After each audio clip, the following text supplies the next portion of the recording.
Champions of Psychology is meant as education and entertainment. It is not a substitute for medical advice or professional counseling. Discussion of mental health topics will be primarily rooted in research and the personal experiences and self-disclosures of the hosts.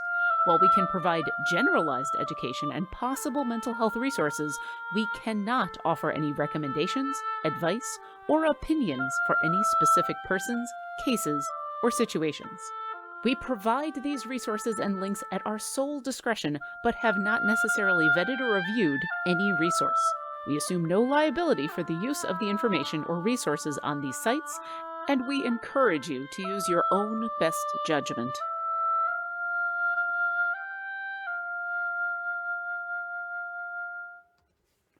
Hello, and welcome to Champions of Psychology, a show with the goal of openly talking about mental health and gaming presented by Codename Entertainment and TakeThis.org. Every Tuesday at 11 a.m. Pacific Standard Time here on twitch.tv/CNE Games, or later on your favorite podcast service, Mitra Jordan and Raffael Boccamazzo, aka Dr. B, talk about mental health in these unprecedented times, as well as how gaming affects us. If you're with us live in the chat, you can leave a question that I, Treavor Bettis, will ask them later in the show. And our topic today is social media. But before we get into that, who are you for the fine folks at home who may not know? I'm Mitra Jordan. I'm a registered clinical counselor working out of Victoria, British Columbia. I work with adults mostly, lots of couples and families, and I end up inevitably somewhere along the way talking about games, mental health, and social media. Definitely a topic that comes up. Speaking of, I just saw the code for today. It's social media talk, okay? It was the best I could come up with. Also, I do want to address real quick. Yes, I know the sound and video is desynced. That is a problem between Zoom and XSplit that we were using, and we were trying to find a way to fix it. So please forgive us. It's just how it is, unfortunately, right now. But I am Dr. B, Raffael Boccamazzo, better known as Dr. B for long Italian name reasons. And I am a non-practicing doctor of clinical psychology. I was clinically trained, but these days I do nothing but policy and education. And I am the clinical director at TakeThis.org, which at the time was the very first mental health nonprofit to serve the game community. And yeah, I'm also an expert on the applied use of role-playing games in clinical settings and learning settings.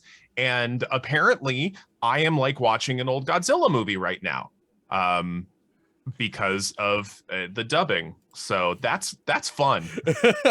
I enjoy that. I might just not speak much today. That's going to be a lot easier for people, don't you think? Oh, I have not had enough caffeine. I went to music immediately. I was like, don't speak. Yeah, people were noticing that I had the wrong date in the overlay. That's right. We were broadcasting from the future. Are we? Yeah, no, what we did. We were broadcasting for a moment from August 8th. Hold on. I'm a Time Lord. Hold on. Bow ties are cool. Fezzes are cool. Just run with it. There it was. Yeah, Any excuse for him to get a fez on there. I love it. Any. Yep. So, yeah, social media. What about it? It's weird. Good night, everybody. Yep, that's where we're going to end this episode. You have a good one. I feel that that's nice and brief, you know, which is so unusual. We're really loquacious most of the time. But ooh, there's your word of the day, gang. Loquacious. Oh, good Lord. What do we want to address? We have so many things. We came up with plenty. Yeah, well, we were already seeing opinions. People have opinions already in the chat. We're hearing things like cesspool. We're hearing things like meat grinder for the unprepared. Trevor's hairstyle has taken center stage, which, by the way, is pretty typical really is of most social media. And yes, your hair looks great. Oh, your hair looks fantastic. Waves forever. Whose hair? Sorry. Both of your hairs look fantastic. Yeah. All of them, not just individual strands. But okay, so social media, everybody seems to have an opinion on whether or not social media is good or bad for you, but there are if you're a longtime listener of this show, you know that we have thoughts and opinions on the concept of moral panic, especially as a reductionist description of any form of new media or technology, because it doesn't matter what form of technology or media you look at or where you go back in time. There was a villain, okay? In the 70s, Ozzy Osbourne was, and Alice Cooper maybe even, were, you know, the downfall of civilization.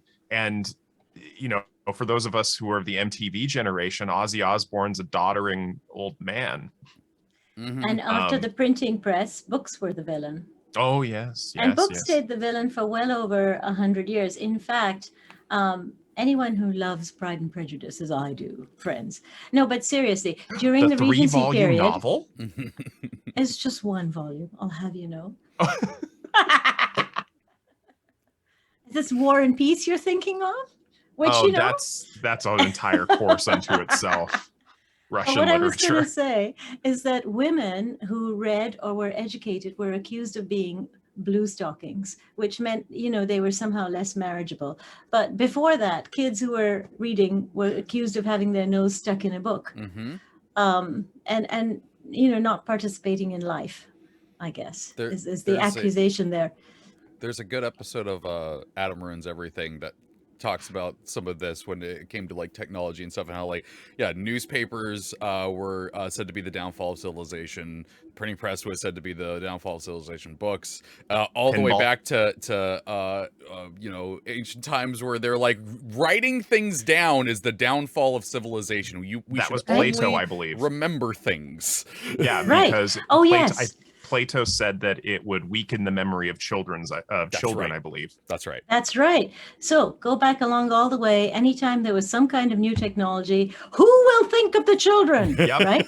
Yep. Right. Yep. Good meme there. Counting coup. What a counting coup put. If it's Russian literature, why does it take so long? Takes so long to read. Well played. Yes, can't be helped, can it? You have filled You guys Dr. are B's right pun there. quota. There we go. Oh, my pun quota is everlasting and always unfulfilled. There's always room for more It's puns. a bottomless well. Yeah. Oh, I am a cesspool of puns. But, you know, okay, one of the big concerns I always have whenever there's this moral panic concept is when we basically reduce entire complex concepts down to simplistic terms. Like if we think about 15 years ago, when the American I believe it was the American Academy of Pediatrics or the American Pediatrics Association, they're slightly different. One of them is I have some issues with, but I forget which one.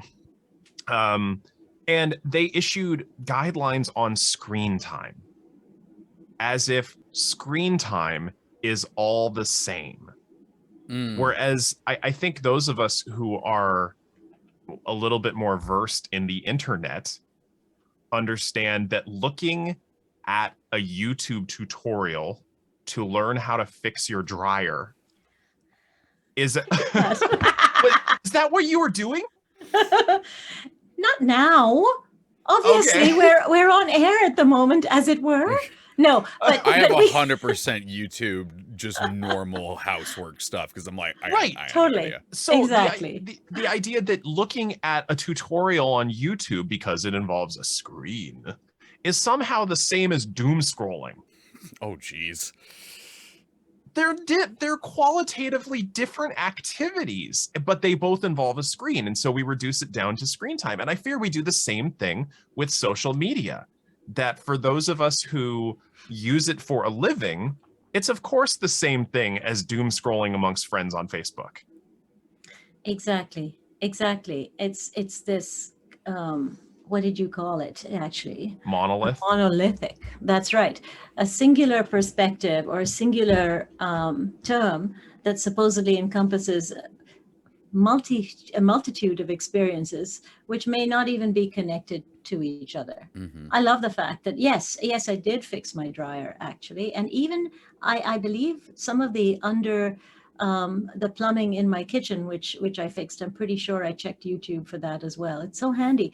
So there's no relationship between that and endlessly looking at your Instagram feed to see if there's more likes. I mean, come on. Yeah. So Right. Well, and I mean, County Coup brings up a good point. I would have never actually learned how to tie a bow tie if it weren't for the internet. Mm-hmm.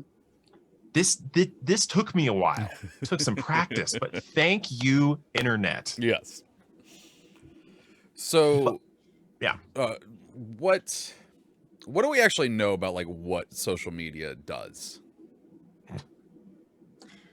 we looked at a number of studies. Actually, I lie. It's a mixed Dr. bag. B looked at a number of really great studies for us, which I then read and concurred with. Well, there's a mixed bag, and we don't. There's a lot we don't know, and so let me give. And there's a lot to be. There's a lot to be said about looking at methodology and understanding certain things about it. Like a lot of our audience is pretty savvy as far as psych stuff is concerned, and they understand that there's a difference between correlation and causation. Okay, but there's something else to be said about research, and this may be something that y'all haven't heard before, and it's this idea of statistical significance versus practical effects. Mm-hmm. Okay, and so there are social media studies out there, and there's a lot of studies out there that they find what's called statistical significance, that this is a truly significant finding that is differentiated from random error of measurement. But does that mean it has a big real world effect?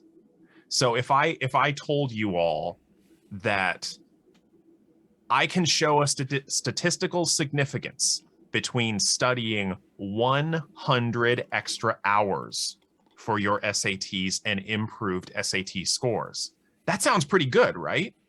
Like you are going to statistically have a better score than someone who doesn't spend those 100 extra hours studying. But what if I told you that statistical significance only accounted for 2%? If you study 100 hours, you're going to have a 2% increase. Is that worth it? Is that really practical? And that's some of the things we see with some of these studies, like one that showed a mild negative correlation between social media usage and mood. So as social media use went up, mood went down. But they found that it accounted for only 0.4% of the variability, less than half of 1%. Yep. So while that may be statistically significant, it's practically useless. Yeah, it doesn't tell you how to handle social media in your own life, or maybe the kinds of supports your kids or teens need if they seem to be engaging in more social media than you would like. You know, or then even maybe then they would like. What do we do about that? That 0.04% isn't really going to help you achieve any significance, even if it is statistically significant. Yeah, there's mathematical, statistical significance, and then there's practicality. Yeah. And this is part of the reason I'm suspicious whenever the local news is like, a new study finds. No, the new study found statistical significance. We don't know anything more than that because you're not getting into it. Yeah, once I doubt that they... Adam Ruins Everything did a great episode about that. Did they? Excellent. Yeah, about studies that like local news or like talk shows will use and how they're kind of bull. I wonder how often those journalists actually read the full article, because so much of the time I've seen a misquote where like, this is significant, and you look at the article and actually it wasn't even statistically significant, or it was limited to only one subset of people or only one part of the world. And you're like, I'm not sure how this would generalize. Right. Yeah. Well, and I mean, I will say in talking to journalists, I have certainly had that concern and problem before where they may not have understood some of the nuance of what a study was saying. Yeah. And then I was like, well, hold on. That doesn't mean what you think it means. I'm like, no, it doesn't. No. So what the media reports about media, ironically, isn't always the most reliable. Yeah. This is why you have experts in this stuff. Like, I mean, some of the people I look at are going to be Andrew Jabilski over at the University of, I think he's at Oxford. Jabilski is at Oxford. He's a good one to follow for some of this stuff, because he does good research. Mm-hmm. But so these studies and whatnot, it's a small portion, but why does it seem like there is such a correlation between social media and people's minds and depression? Well, social media is a tool that we use to express ourselves, to connect with others. And I mean, that's so broad. But in general, when we talk about social media, what we're talking about is my engagement with the world and maybe with specific individuals, depending on how open my social media feed is, right? And how that connects to my lived experience. And so we all know that there are examples where this can go wrong. You know, you post something, it doesn't go over well, or it doesn't receive likes, or it gets negative attention. We're humans, and that's going to affect our mood. And so there are examples, certainly, where people have negative experiences on social media that maybe affect their mood. Just as we have negative experiences in life at times in the office or the schoolroom, or in our interactions in the world. Those aren't going to be all positive, but all of them aren't recorded in some way and played back and remembered. Mm-hmm. And I do think we're also, at the same time as this social media piece is happening, we're becoming much more aware of mental health. There is, and certainly people like us are trying to create this greater awareness of mental health issues, of challenges with mental health. And so at the same time, you have these two things kind of growing synchronously. Words. Thank you. Simultaneously? At the same time. Yeah. That was our Porky Pig moment between the two of us. So you have these two things happening in concert with each other. Ooh. And it makes sense, therefore, that you would notice both at the same time and wonder about the contribution of one to the other. So again, we're talking about correlational versus causal. And I think anytime you have a mental health issue that you're maybe more open about, maybe more vulnerable about, and if you talk about it more on social media, you're going to get positive responses of support, and you're going to get negative responses, depending on the maturity of your audience, which is one of the reasons I think this is particularly hard on kids and teens. Because they're still learning how to connect with people, how to be in the world. And so I think that since they're using social media for the most part more than many older adults would be, and actually that's a question. We don't actually know that. What we're doing really is focusing much more on young people and their use of social media. But it's not necessarily true that young people are using it significantly more. They may be using different kinds of social media. They're using maybe Instagram and the more TikToks than I would be. And the TikToks for sure. And then there's a whole bunch of other that have come and gone, the Snapchats and all the rest of it. Snapchat's still around. I don't know how popular it is right now, but then I'm not as in tune. I should ask my 16-year-old. Anyway, the point with all that is Friendster. Oh, jeez. God. You gonna talk about MySpace now? Oh, boy. No, that's too mainstream. Way too old. Oh, I'll talk about the red versus blue social media thing they had back when I was in high school. Wait, what did Red versus? Okay, Red versus Blue had their own social media thing and a bunch of forums, and that's where I hung out all the time. You can update your profile and message people and friend them and everything. Yeah. Wow. Mhm. Okay, so let's hang on that for a moment, okay? Because no, I'm Somebody's serious. got to I'm focus gonna us. use that, and I'm going to Yeah. make a salient and important point. Oh, excellent. Okay. Right? That's one of us then. Shocking. So one of the we seem to, when we talk about the social media, we often hear about the negative effects, the things we're worried about, but we don't focus on certain other things, like the fact that I don't know how many times I've heard this from rural LGBTQIA plus kids, that because they were in a small town and they had nobody of a like mind they could trust or connect with, the internet saved their life. Yeah, absolutely. That it has made access to other communities more democratic and more easy, and you can find people who you trust and who you connect with and who can share their experiences and share your experiences, and you, even being geographically isolated, can feel less physically alone.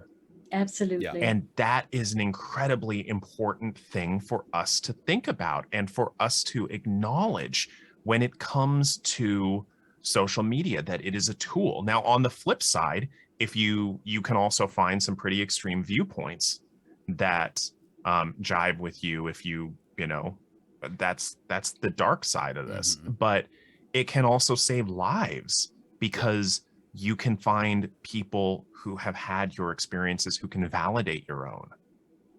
And we miss that in the conversation about, you know, so this simplified monolithic conversation about social media is bad. Social media is a cesspool. Social media has also saved lives. Yeah. I think the biggest problem in terms of our experience of social media has to do with our understanding generationally of social media, and our negative assumptions about social media. They absolutely color our capacity to see these better stories, and also maybe they just doesn't make the same kind of news, and that's the problem. So we're not, unless we're looking for it, we're not hearing these stories about how social media saves lives and about how crucial it has been for some people's even developmental process if they're really struggling with. Yeah, exactly. Exactly. I mean, for a lot of us who are neurodivergent, one of the things that I wish more people knew is, for a lot of us on the spectrum, is that what are called asynchronous forms of communication, like text, instant messaging, even in-game chats where we have to type things out, are easier for a lot of us, because one, I don't have to respond with the same facial cues that you come to expect. And I can also look at what's being said, think about it for a moment, and maybe take a few extra minutes to respond in a way that's more thoughtful or authentic, without the social pressure of me having to reciprocate all of the nonverbal cues that I don't have mastered. Exactly. So then you can have more positive, deeper social experiences. You can meet more like-minded people. You can share your own experience and grow in expertise as a professional. That's all incredibly wonderful. And I think we really discount, what are we talking about when we talk about problematic social media? You know, we have this, I think, you know, often there's this trope of the teen sitting in their darkened room, you know, phone lighting up their face, you know, which, you know, that's these kinds of. That better? For audio listeners, you made it darker. I should turn this all off and have like a weird purple glow. Right? Which is the same as the gamer in their mom's basement sort of scenario, right? But it's the same thing. It's the idea of someone being isolated with only this as Yep. their way of engaging with the world. And that is not the reality of most of our experiences with social media. Mm-hmm. There's actually a comment in the chat that I wanted to bring up. It's from EvoComp. If you really want to be depressed, watch the news. So the thing that's interesting for me about that is, like, I remember as a kid in 5th grade, you know, a bunch of kids were like, there's some rated R movie that just came out that all of us wanted to go see, even though we're like 5th graders. And my teacher was like, hey, if you actually want to see a rated R movie, just watch the news. Like, it's just as bad. And like, now it's like, that's social media. Like social media has come up to the same thing where, like, we're talking about earlier with the whole like books being bad and everything like that. Like, when news started up, that was another one that it was like, oh, people are getting depressed because they get all of this information from all around the world that they didn't know about. And it's kind of the same thing where it's escalating that. But at the same time, news did a lot of good things back in the day. News did a lot of good things that that were good for people to know about and expanded things. And creates accountability. Yeah. In terms of the news, when you know what's going on, it does create outrage, which also creates accountability, which is a good thing. In terms of social media, like, it's such a broad term, but say we're talking about something like Instagram, okay? And Instagram has really proliferated wildly, I'd say, so that you've got people making their money on Instagram, being stars of some sort or the other on Instagram. You see crossovers between these people and all kinds of reality TV shows on Netflix, for instance. So you've got this really interesting, and not always, I don't know if it's positive or negative, but I'm just going to point out that it's there. This tool that people are then using to promote themselves in a variety of ways. One of our local ice cream shops used to do a daily Instagram post through the pandemic about what flavors they had today. They stayed alive through the pandemic, I think, because of Instagram. Because you'd do a drive-by and you'd pick up, a pint of something that you might not have known about or thought about, and they were able to promote themselves in this way. And they're not the only local business that was able to do that. Oh, that's yeah. Still social media use, but that's also PR that was personal, inexpensive, and a way for them directly to relate to the people who cared about their product. And yet we conflate one with, the other. Here's the thing, like, straight up, I would not be here on this show or have the job that I do if it weren't for Twitter. Just straight up, like it's not even like oh, well, maybe. No, like, legitimately, I wouldn't. So yeah, Twitter has done some terrible things for my mental health as well, but, like, at the same time, it's also done some really, really good stuff. Well, and so okay, some of our viewers may have noted that we haven't directly answered the question, what does social media do to our mental health? And part of the reason for that is, one, the research that's out there has a lot of mixed results. We don't really have conclusive stuff. And the takeaway point is, social media, like anything else, is a tool. And I'm seeing even things in the chat, like the idea of the influencer as a negative term, when even that's a reductionist thing, because as much as I dislike the term, people have been like, you're an influencer, and I'm like, you shut your mouth. But the truth is, anybody who has an audience is an influencer. Yeah. And how you utilize that influence is up to you. We can't reduce it down to it being bad or good, because there are certainly influencers that are trying to make a difference in the world and for the better. So what's happened here is social media tools have democratized information, access to creating information.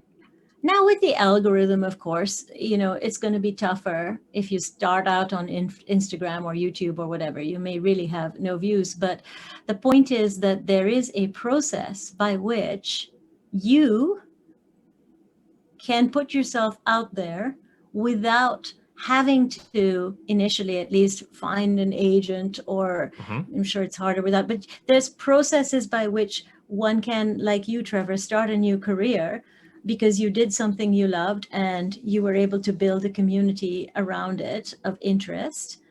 And that's something that was not possible at earlier points in history. Mm-hmm. There were different things that have allowed us to democratize information, the printing press being one, the radio, but lots of our media over time has also been controlled because you had to have enough money in order to participate in that media process one way or another. But now you're actually able to participate in a media process to a degree that would just not have been possible even 5 years ago. Mm-hmm. Right. Yeah. It's increased we're access. in the midst of a revolution. Yeah. Mm-hmm. We don't have the same gatekeepers that traditional media does. Right. Yeah. There was a question that was in there. This is from Monkey House that said, even considering social media as a tool and its value depends on how you use it, how would you square up with how dominant it has become in such a short amount of time? And really, that's kind of everything. Like, this phone that I'm reading the chat on didn't exist 20 years ago. We just had a brick in our pocket that we could call someone on and maybe play Snake. And like everything is expanding at an exponential level of speed and picking up because of the internet and because everyone's like, oh, an iPhone, I really want one of those, which goes back to the influencer thing. So everything's just kind of speeding up in that regard. Yes. And in the last year and a half, we've had a pandemic, which has increased the speed even more. Yeah. 100%.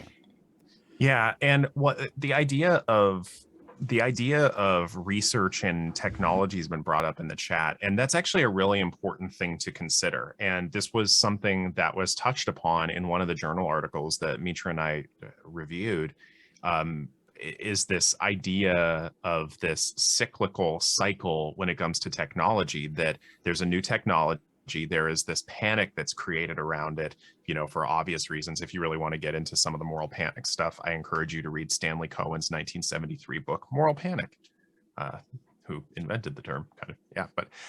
But then politicians will start to use this obvious stuff for their own political gain, but then they're going to outsource the research to scientists. Like, well, we don't know yet, but we're working on it. But the problem is that research is slow and technology is fast. And so, like, as a really concrete example, I've mentioned this before, a friend of mine who I trained with did this really cool dissertation on cell phone selection as a determination of personality factors.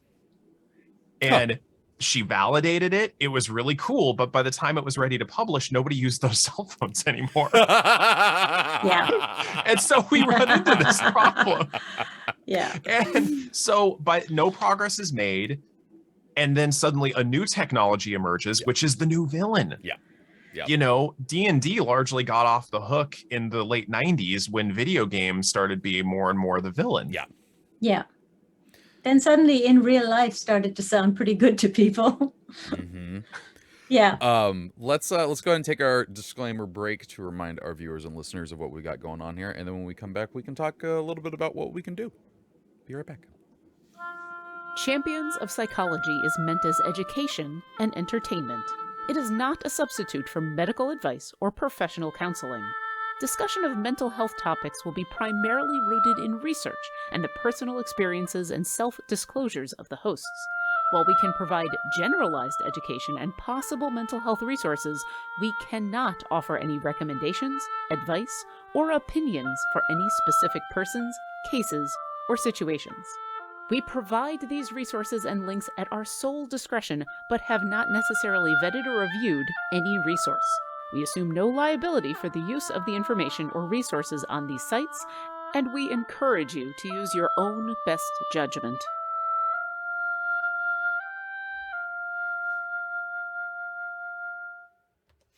I always got to make sure that the last bit of the oboe fully plays every time. So it gets that last note. Yeah, it's perfect. So what can we do? That's all I'm going to do. I'm just going to pose the question. I mean, it's an important question. Well, one of the things, okay, so I'm going to answer in what I do for me, because as a whole person, I am going to experience social media very differently than Mitra would or Treavor would. I'm autistic, and so that presents in and of itself certain challenges. But it also means that part of the reason I will engage in things is going to be for a different reason. So as I'm going through social media, I need to be aware of why I'm doing it. And so we go back to something we brought up on this channel before, and that's self-determination theory. Self-determination theory holds that we all have we have three drives, basically: a drive towards competence, a drive towards connection with others on however we define it, and a drive towards autonomy.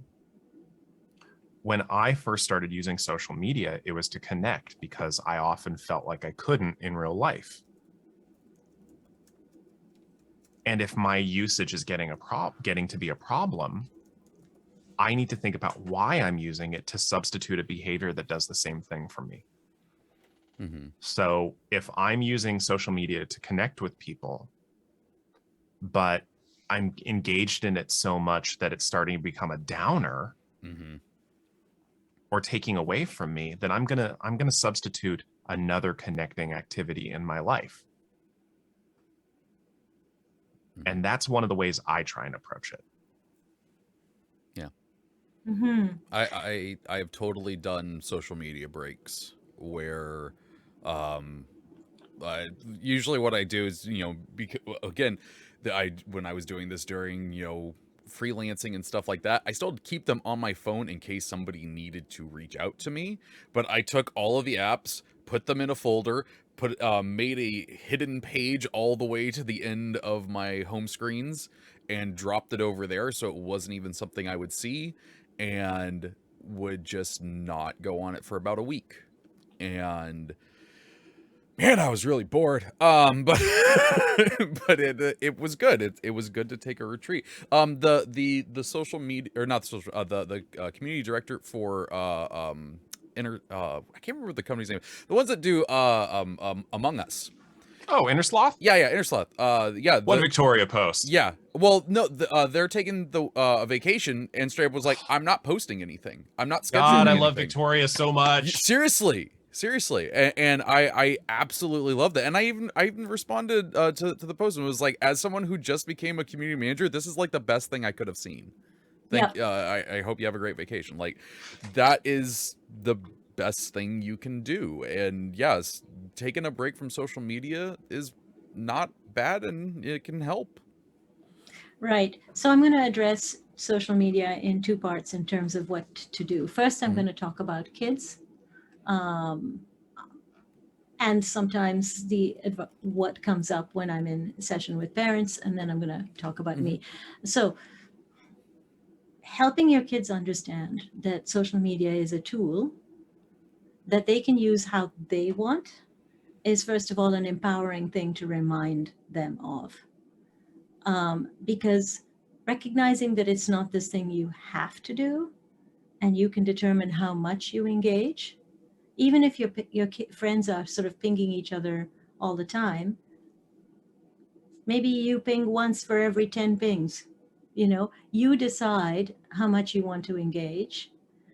Learning restraint with social media is an important skill, because we're going to have to engage in it in some way, and our children will certainly also be engaging it in some way. And it's, as we've talked about, this broad term. So helping bring it down to that. Why are you engaging in social media? What are you looking for from this experience? Is that helpful, or is it interfering with other things you'd like to do? And what form of social media? Like, some of my kids will play games with friends, and that's where they're also chatting. They're playing a game, they're talking, they're having this community time together. I don't think that's comparable to posting on Instagram. Not that Instagram is better or worse. I'm just saying those are different experiences. Some of my kids have an Instagram group with friends that they regularly post to, just to check in with each other and also to determine when are we meeting next. And it's kind of their group chat. That's also a great use of it. So what are people using it for, and how are they doing? And is there a connection between their use and their mental health? And for myself, as many of you will probably have noted, I'm responsive on Twitter, but I don't post a lot. And that's kind of one of the things I do, is that I limit how much I post on things. I limit my use of social media, because I do find that if I'm like, it can be a real time sink for me. And though I want to be connected to people, I'll look at things occasionally in order to stay connected, but I'm not using it a whole lot because that's what works for me. And I have no judgment about someone using it more than I do. We all have to determine what makes sense for us. The bigger question to ask yourself is this interfering with other things I want to do? Mm-hmm. If no, then great. But if you feel like you want to try taking a break and see what time it frees up, that's great too. The important thing is to feel like you're making those decisions for yourself, and your experience with social media, you're driving that particular bus and it's not driving you. Mm-hmm. Well, and one of the things that we need to start, I think, emphasizing in schools more, because we had this when I was in elementary school, but obviously the playing field is very different now, and that's media literacy. Mhm. And because back when I was growing up, some person could be handing out pamphlets at on the street corner, and then another person could be handing out pamphlets on the next street corner, and I'm not going to necessarily consider those with the same level of consider those having the same degree of reputability as my physician communicating information, because there's legitimate expert power there. Not to say my physician's always going to be right, but I'm putting more money on their reputability than somebody spouting out strange political theories on the street corner handing me a self-printed flyer. But a lot of times we can't tell the difference on social media these days. Mhm. And additionally, there have been a number of people, and I will lament this, is the death of expertise. Mhm. And we've even seen this in like the chat from this show, where periodically people have told Mitra and I to, quote, do our research when we've talked about mental health matters. Mm-hmm. And I'm like, I don't know what to tell you. I have. Yeah. I have literally spent over a decade and a half learning this stuff. Yeah. And your Google foo isn't quite the same. Yeah. And so there's a tension that needs to be considered and dealt with in that a lot of people consider their opinions to be the same as, of equal weight as people who have literally spent their lives studying something. Mm-hmm. That's a problem.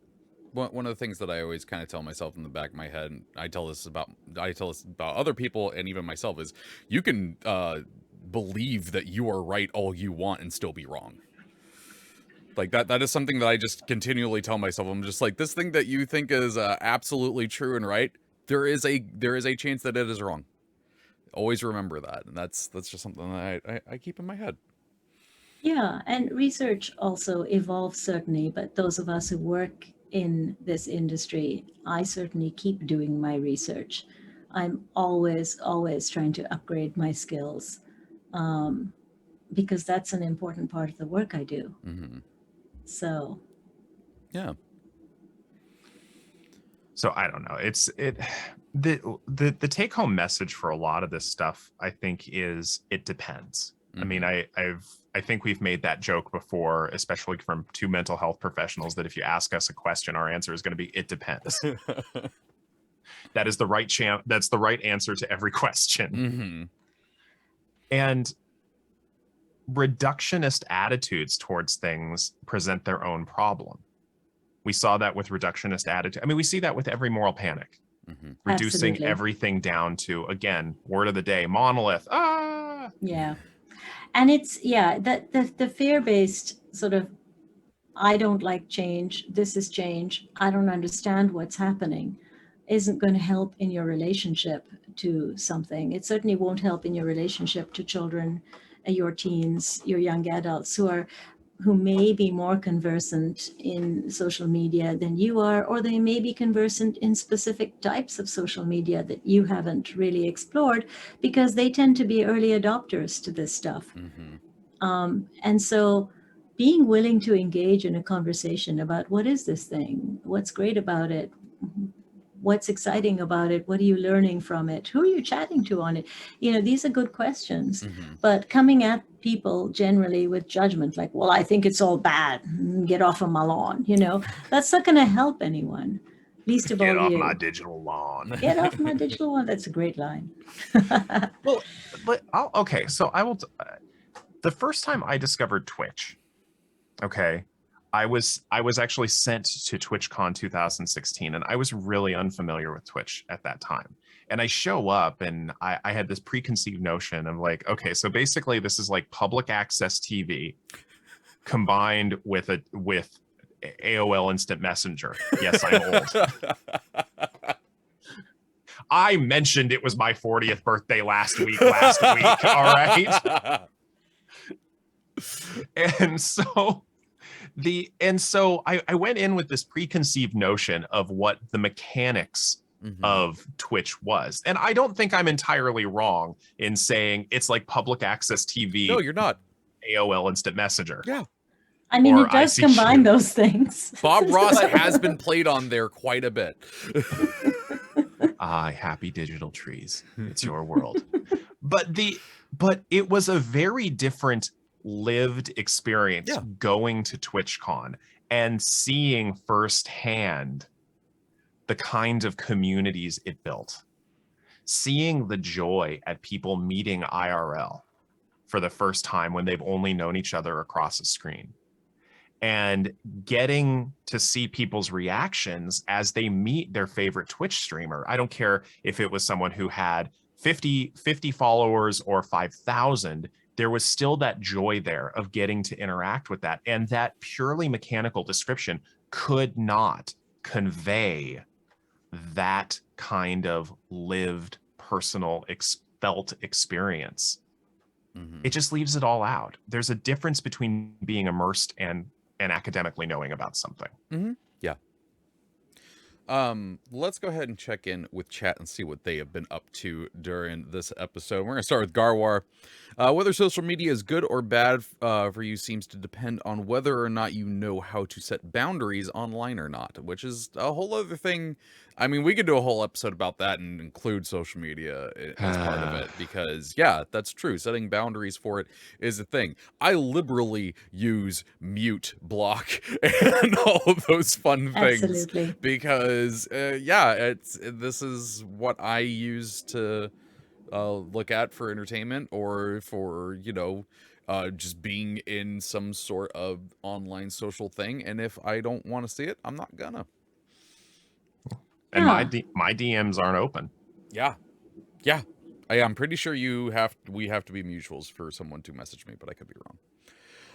Reaver01 says social media is a tool just like money. It depends on how you abuse it, which determines how positive, negative it is. Yeah.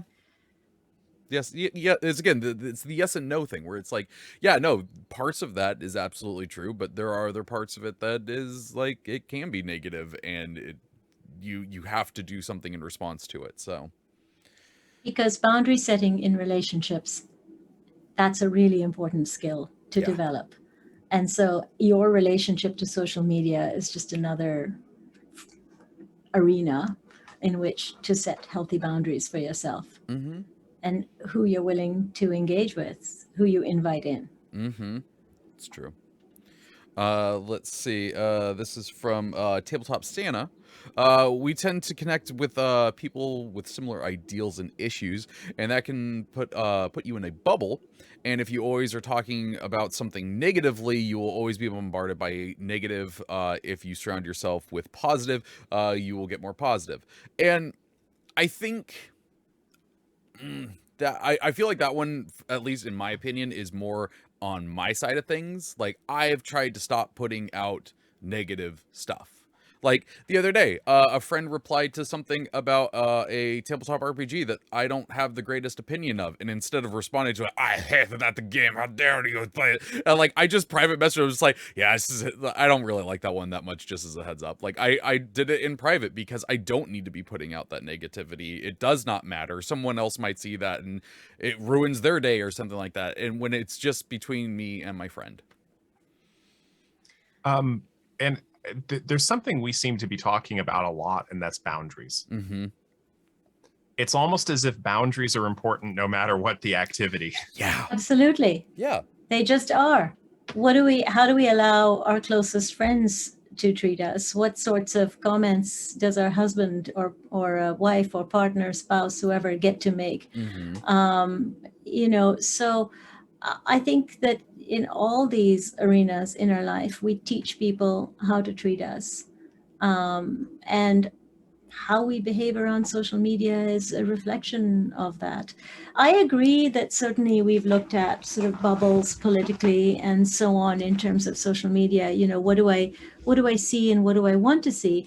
But I think that's true of other experiences in our life as well. Oh, yeah. How open-minded and curious am I? What am I willing to invite in and understand?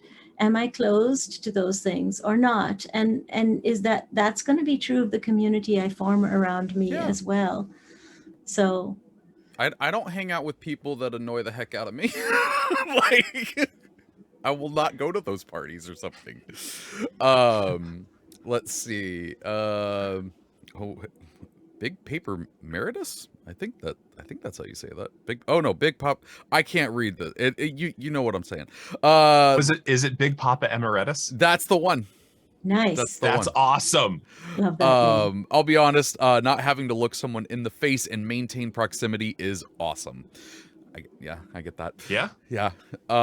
This Great. one, if anyone saw me chuckle to myself at a point in the show that wasn't funny, it's because I read this message. It's from MLB Mickey. Local news will do a piece on how bad social media is for you, and then say connect with us on Facebook, Twitter, and etc. Oh my God, that was so irony. fantastic. Yeah. That really got me. I do love Tonight that. at 11, the scourge of social media on your local news. Make sure to follow us on Twitter. Thanks, K-Bye. I always have loved those quick commercial things for local news. Like, there was I can't remember who the comedian was a long time ago that did a set about, it's like, something you're staring at right now could blind your children forever. More at 11. Yeah, God. Right. There's an asteroid heading towards Earth. Will it hit? Find out more at 11. See, the thing is, I actually saw that when I was in 8th grade. My local news did one almost verbatim like that, and I went, I'm never watching local news again. Yeah. Oh, go ahead. I was just gonna say, yeah, those are so weird. You hear some really terrible story, and then coming up, women and monkeys. What's the latest? Some ridiculous thing like that.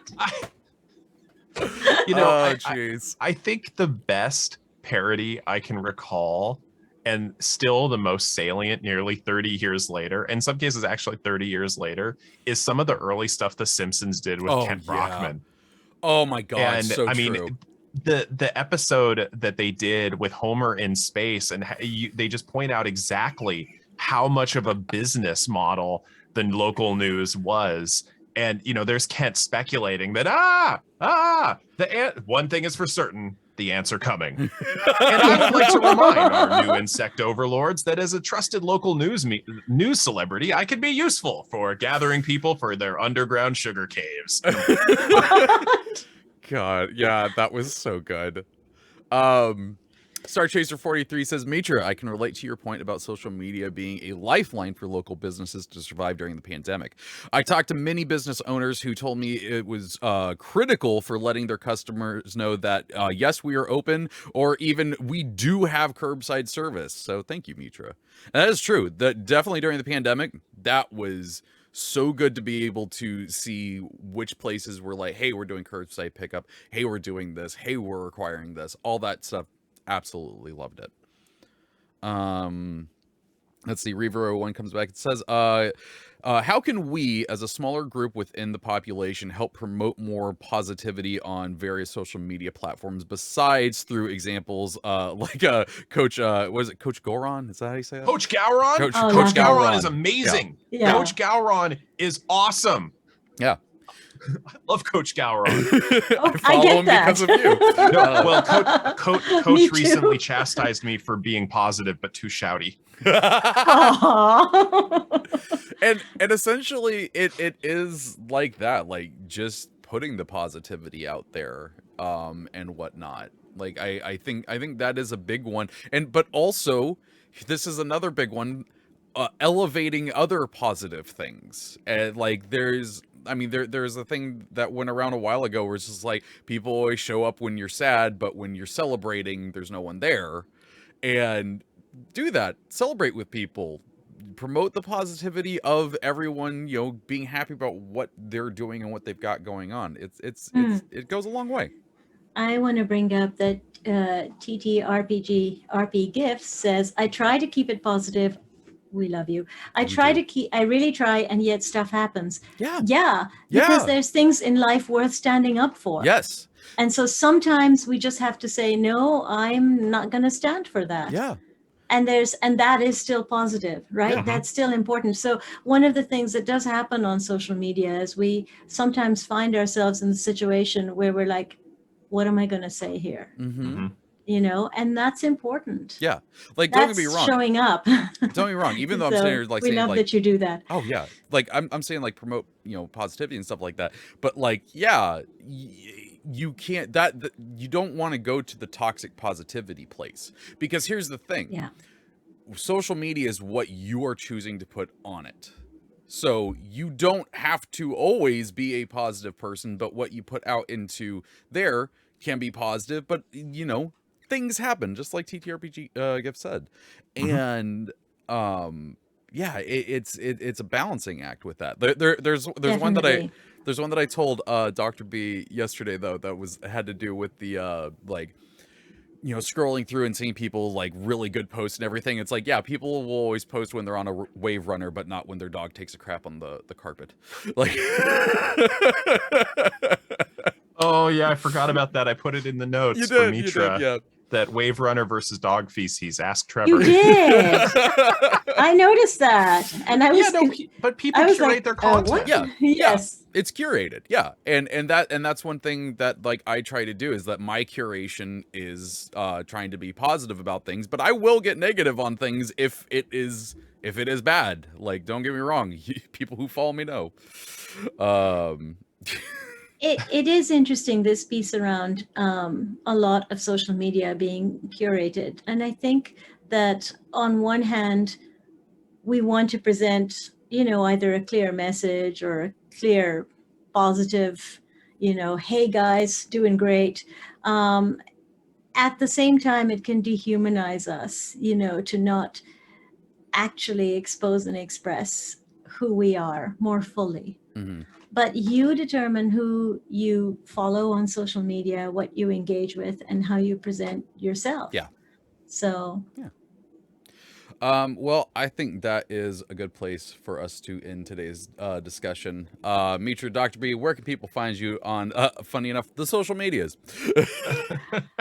You can find me on my website at mitrajordan.com. You can certainly find me on Twitter at mitrajordan. I do see your posts, I do respond, and I just don't necessarily check my Twitter feed more than once a day, just to be clear. I, on the other hand, live on social media. And you can find me on most of them at the Dr. B. That's TheeDoctor. B as in boy.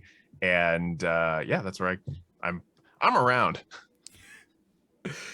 You can find me on the Difficulty Class podcast every Friday, as well as on Twitter at the Treavor. There is an A hiding in there, as well as pretty much anywhere the Idle Champions community is found, because that's me now. You can also catch me on Champions of the Lore every Wednesday at 11 a.m. Pacific Standard Time here on twitch.tv/CNE Games. Thank you to Jay for moderating the chat and doing a fantastic job as always.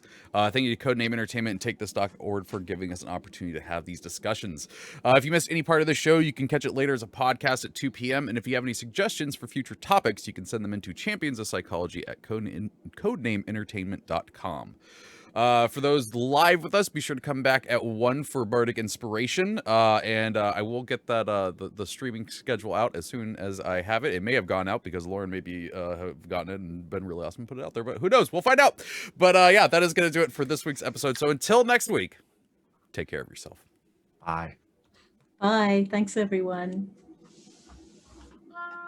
Champions of Psychology is meant as education and entertainment.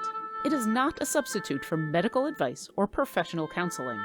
Discussion of mental health topics will be primarily rooted in research and the personal experiences and self-disclosures of the hosts.